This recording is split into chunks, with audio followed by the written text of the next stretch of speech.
Comment réagir lorsqu'on a des sentiments négatifs? Mais il y a une manière bien simple de compenser immédiatement, et j'insiste sur le fait qu'il est capital de le faire. Ces pensées négatives, c'est d'utiliser la loi de la substitution dont je vous ai déjà parlé. Par exemple, si vous avez une pensée de haine à l'égard de quelqu'un, même de quelqu'un qui vous a lésé, et contre lequel il pourrait paraître légitime d'être irrité, remplacez-la aussitôt par une pensée d'amour et d'harmonie. Cela peut vous sembler de la naïveté, ou inspiré de sentiments religieux. Mais en fait, cela n'a rien à voir avec la religion. Ce sont de grandes lois de l'esprit. Et nous nous y sommes tous soumis, que nous le sachions ou pas. Comme maintenant vous connaissez ces lois, aussi bien les faire jouer en votre faveur. Vous verrez, vous en tirerez parti. Votre vie sera plus pleine. Vous saurez où vous allez. Comment vous y allez. Et pourquoi vous y allez. Votre lucidité étant accrue, vous aurez moins de surprises, j'entends des surprises désagréables. Vous éviterez des souffrances inutiles, à vous-même et aux autres. Les mots, qui sont du reste l'expression la plus usuelle de la pensée, ont une puissance énorme. De cela, je crois que vous êtes maintenant convaincu. La parole biblique, au commencement était le Verbe, est à cet égard on ne peut plus éloquente. Dépassez vos limites. Oui, la force des mots, bien utilisée, est véritablement miraculeuse. Seulement, je dois ajouter ceci. Certaines réalisations vont demander plus de temps que d'autres. En fait, de manière générale, plus les désirs que vous voulez réaliser sont grands, plus il faut mettre du temps et de l'énergie.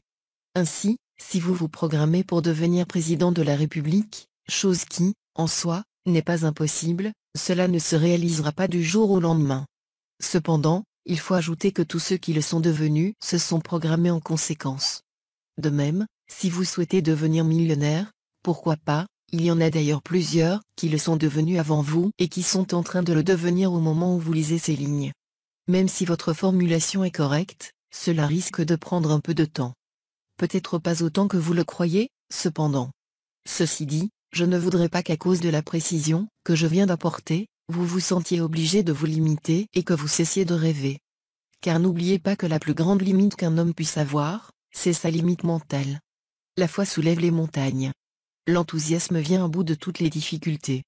Si vous croyez vraiment que vous pouvez accomplir une chose, vous pourrez à coup sûr l'accomplir. Il ne faut pas cesser de rêver. Il faut rêver scientifiquement, avec la méthode que je mets à votre portée. D'ailleurs, n'y a-t-il rien de plus triste que quelqu'un qui a cessé de rêver? Car lorsqu'un de vos rêves meurt, c'est une part de vous-même qui meurt en même temps. Rêver, voir grand, est une véritable magie. Donc, ne vous limitez pas. Sachez seulement que les grandes réalisations demandent plus de temps. Les petites victoires ne sont d'ailleurs pas à dédaigner, bien au contraire, comme je l'ai dit précédemment. Elles augmentent votre confiance, votre facteur chance. Elles ont un véritable effet d'entraînement sur vous et sur ceux qui vous entourent, et vous permettent de vous fixer de plus grands défis et, dès lors, de connaître de plus éblouissantes victoires. La plus grande limite qu'un homme puisse avoir, c'est sa limite mentale. Rêver, voir grand, est une véritable magie.